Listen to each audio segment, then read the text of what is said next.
So hello everyone, welcome to this channel.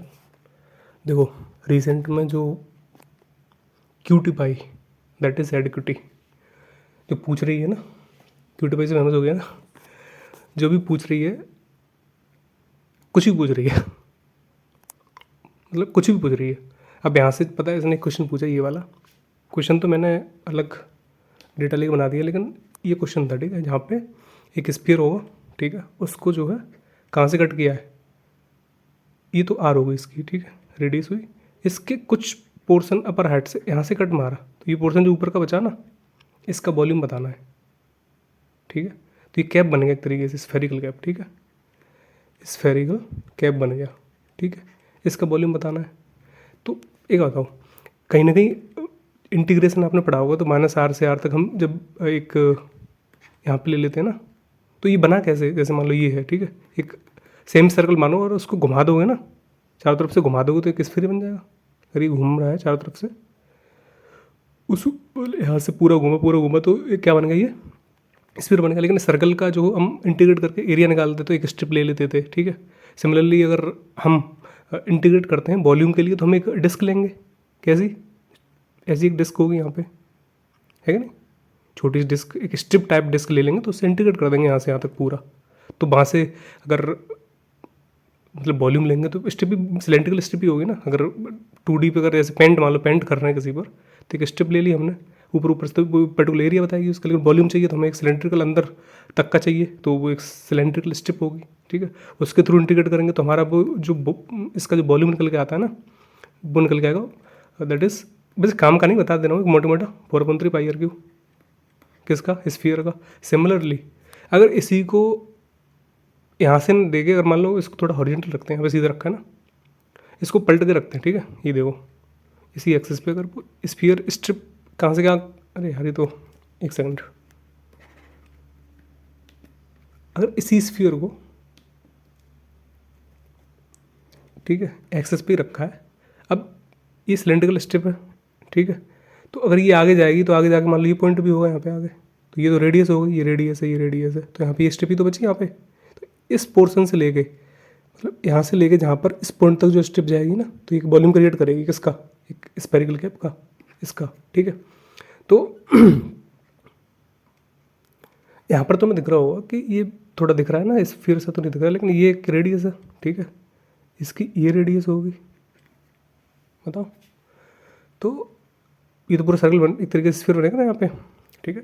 एक बात बता रहा हूँ, क्योंकि वॉल्यूम निकालने के लिए हमें एक 3D शेप में स्ट्रिप चाहिए ना, तभी तो वॉल्यूम निकल पाएगी। 2D के लिए हम एक पर्टिकुलर इस रेक्टेंगुलर कोई स्ट्रिप मान लेते हैं, तो वो एरिया बताती, तो वो उसका एरिया बताती है, यहाँ से वॉल्यूम बताएगा, ठीक है।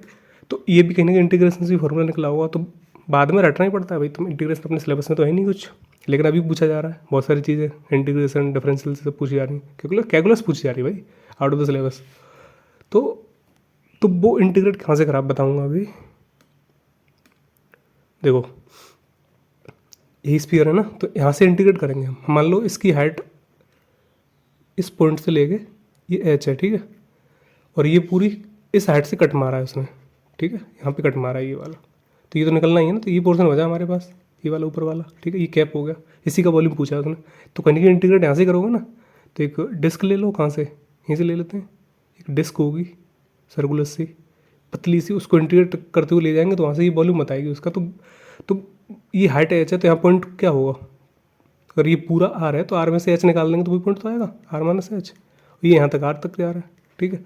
तो इंटीग्रेट करके कहाँ से निकला, r-h से, बता रहा हूँ जल्दी जल्दी समझना, ठीक है, आर तक, इसे इंटीग्रेट करके जो फॉर्मूला निकल के आता है ना, इंटीग्रेट करके वॉल्यूम बराबर वो 4/3, देखो 4/3 πr³ था, लेकिन अब तो टुकड़ा ये है ना ओनली ये वाला, तो ये तो कम ही होगा ना, तो वॉल्यूम निकलता है 1/3। ये फॉर्मूला लिखा हुआ है अभी डायरेक्ट कहाँ पे, अगर सिलेबस में नहीं है इसलिए, आई थिंक सिलेबस में क्या ही होगा यार, ये इंटीग्रेशन का जरूर निकल के रट्टा लिखा दिया तो लिखा दिया, तो बोल ही देंगे हाँ मेंसुरेशन का सवाल है सिलेबस में, लेकिन ज़्यादातर मेनली पढ़ाई नहीं जाती ये चीज़ें। 1/3 πh², ये हाइट है, ठीक है, h² एंड 3r-h, ठीक है। इसको जो है इसको रट लो, तो ऐसे क्वेश्चन होंगे स्फेरिकल कैप वाले, for spherical cap, spherical cap अगर पूछा है उसने तो, ठीक है। तो रट लिया। तो करते हैं इस क्वेश्चन को, इसे हटाओ थोड़ा सा। ड्राइव हो गया है ये, क्योंकि 4.3 पाई क्यूब खुद ड्राइव हुआ है इंटीग्रेशन के थ्रू। जब हम 3D में एक सर्कुलर एक डिस्क लगाते हैं circular, that is cylindrically shape में होगी, क्योंकि थोड़ी कुछ तो हेड होगी, डी एक्स उसका माइनर सी हाइट मानेंगे। तो डिस्क के थ्रू इंडिकेट करते हैं क्योंकि हमें वॉल्यूम निकालना है, ठीक है। तो बांसी फार्मूला बना, इस फार्मूले को पुट करो यहाँ पर, ठीक है। तो वॉल्यूम यही पूछा है उसने कि, लेकिन हम क्या करें, इसने क्या बोला है, रेडियस 9 है इसकी, तो r बराबर 9 है, ठीक है। And horizontally at the height of 3 centimetre, 3 centimetre ये वाली हाइट है, ठीक है, यहाँ से हाइट। तो ऊपर 9 है, तो ये बचा 6 बचा ना, तो h बराबर कितना हुआ, दैट इज 6, ठीक। तो वॉल्यूम निकालो, इसका ये होगा 1/3, पाई को 22.7 एंड एच स्क्वायर कितना 36, 3r 9 27, 27 में से 6 कितने बचे, दैट इज 21। डायरेक्ट लिख ले तो ज़्यादा बढ़िया था। चलो 21 हो गए यहाँ पे, तीन बार ये कटा और 3 से 3 ये कट गए, बचा क्या 36। वॉल्यूम होगा दैट इज 22 × 36, तो 20 बार 36 दूनी 72 720, 36 दूनी 72 720 से 72 ओनली। तो ये होगा तुम्हारा कितना 297।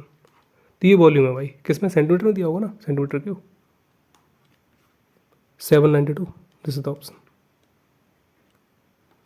तो भाई साहब ये क्वेश्चन है देख लो, आ जाएगी रिपीट तो वैसे भी ज़्यादा हो रहा है, यही कर रहा है ना, AI कभी भी रिपीट कर सकता है इनका। ओके भाई, थैंक यू।